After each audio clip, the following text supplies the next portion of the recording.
बिस्मिल्लाहिर्रहमानिर्रहीम। अस्सलाम वालेकुम। कैसे हैं दोस्तों? आज हम बात करेंगे पाकिस्तानी मिठाइयों की।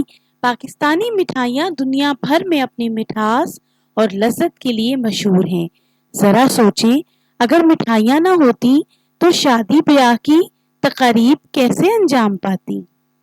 गुलाब जामुन तो ऐसे लगता है जैसे शीरे में नहा कर आया हो। रसगुल्ला तो बस मुंह में डालते ही गायब हो जाता है, जैसे छुट्टी की घंटी बजते ही बच्चे गायब हो जाते हैं। जलेबी की गोल गोल शक्ल देखकर लगता है जैसे ये अभी प्रैक्टिस कर रही हो जिम्नास्टिक की। बर्फी को देखकर लगता है कि ये दूध का जादू है या चीनी का कमाल।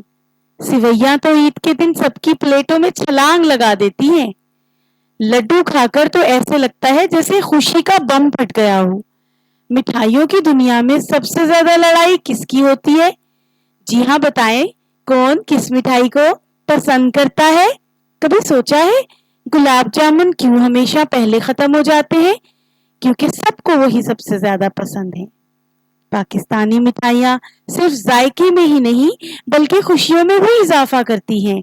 चाहे वो बहन की शादी हो या भाई की सालगिरह, मिठाई के बगैर मजा ही नहीं आता।